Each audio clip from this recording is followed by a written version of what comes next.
Karaikudi PRAN masala என் ஸ்டைலில் ஃப்ளேவர்ஸம் விலாகோட special recipe இன்றைக்கி பார்க்கலாம். ஃபஸ்ட்டு அதுக்கு ஒரு கடாய் வச்சுக்கோங்க. கடாயில் கொஞ்சம் எண்ணெய் ஊற்றி அதில் கடுகு நல்லா பொரிஞ்சதுக்கப்புறமா சோம்பு சீரகம் போட்டு தாளிச்சிட்டு ஒரு 2 கருவேப்பிலை போட்டு தாளிச்சிட்டு அது கூடவே நல்லா நறுக்கி வச்ச பூண்டையும் போட்டு நல்லா பொரியட்டுங்க. அது கூட பச்சை மிளகா, இஞ்சி இது மூணுத்தையுமே நல்லா பொடியாக நறுக்கி அதையும் போட்டு நல்லா மிக்ஸ் பண்ணுங்கள். நல்லா ஃப்ரை ஆகணும்.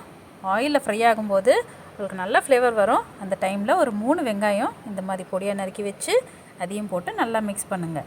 ஸோ வெங்காயம் நல்லா ஃப்ரை ஆனதுக்கப்புறமா 2 தக்காளி போட்டு அதையும் நல்லா அதோட மிக்ஸ் பண்ணுங்கள். அந்த தக்காளி வேகிறதுக்கான உப்பு போட்டு அதையும் நல்லா மிக்ஸ் பண்ணி கொடுங்க. உங்களுக்கு சீக்கிரம் வெந்துடுங்க. சீக்கிரம் வந்ததுக்கப்புறமா மஞ்சத்தூள், மிளகாத்தூள் ஒரு 2 ஸ்பூன். ஆனால் நான் இங்கே 3 ஸ்பூன் போட்டிருக்கேன். ஃபஸ்ட்டு 2 ஸ்பூன் போட்டு எனக்கு பத்தலை. மிளகாத்தூளோட பச்சை வாசனை போனதுக்கப்புறமா அதில் நம்ம நல்லா க்ளீன் பண்ணி வச்சுருக்கிறேன். நான் இங்கே உப்பு மஞ்சத்தூள் போட்டு நல்லா க்ளீன் பண்ணி வச்சுருக்கேங்க. ஃப்ரெஷ்ஷான ப்ரான்ஸையும் போட்டு க்ளீன் பண்ணதுக்கப்புறமா ஒரு 1/2 கிலோ இருக்குது இங்கே ப்ரான்ஸு. ஸோ அந்த ப்ரான்ஸ்க்கு ஏற்ற அளவுக்கு தான் நான் வெங்காயம் தக்காளி ஆட் பண்ணியிருக்கேன்.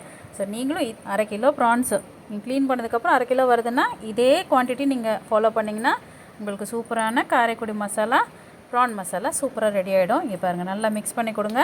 மிக்ஸ் பண்ணி கொடுக்க அதுலேருந்து கொஞ்சம் தண்ணி விட ஆரம்பிக்கும். ஸோ இந்த ஸ்டேஜில் எனக்கு மிளகாத்தூள் எனக்கு கொஞ்சம் காரம் கொஞ்சம் கம்மியாக இருந்தது. ஸோ 1 ஸ்பூன் ஆட் பண்ணியிருக்கேன். ஸோ குழம்பு மிளகாத்தூள் மட்டுமே யூஸ் பண்ணுங்கள். உங்களுக்கு ரொம்ப நல்ல டேஸ்ட் வரும். உப்பு போட்டு அதையும் நல்லா மிக்ஸ் பண்ணதுக்கப்புறமா பார்த்தீங்களா தண்ணி விட்டுருக்கு. ஸோ கூட ஒரு டீ கிளாஸ் அளவுக்கு தண்ணி ஊற்றுனீங்கன்னா உங்களுக்கு கரெக்டாக இருக்கும். இதை நல்லா மிக்ஸ் பண்ணிவிட்டு மூடி போட்டு ஒரு 10 நிமிஷம் விட்டுருங்க. ஓப்பன் பண்ணி பார்த்தீங்கன்னா இந்த மாதிரி ஒரு கன்சிஸ்டன்சியில் இருக்கும். இரும்பு கடாயில் பண்ணுறதுனால உங்களுக்கு கலர் இப்படி தாங்க வரும். ஆனால் சூப்பரான டேஸ்ட் கிடைக்கும். வேறு எதில் பண்ணாலும் உங்களுக்கு இந்த அளவுக்கு டேஸ்ட் வராது. ஸோ இந்த ஸ்டேஜில் 1/2 ஸ்பூன் பெப்பர் பவுடர், ஒரு 4-5 கொத்து கருவேப்பிலை, நல்லா ஃப்ரெஷ்ஷான கருவேப்பிலையாக போட்டிங்கன்னா உங்களுக்கு சரியான ஃப்ளேவர் இருக்குங்க.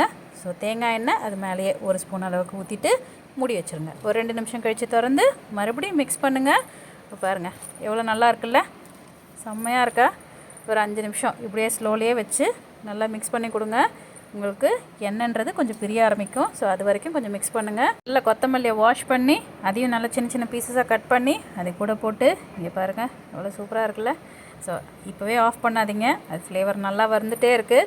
ஸோ அந்த இரும்பு கடையோடு சேர்த்து ஒரு 5 நிமிஷம் வதக்கி விட்டுட்டே இருந்தீங்கன்னா வீடு ஃபுல்லாக மணக்குங்க இந்த மசாலோட வாசனை. அவ்வளோதாங்க.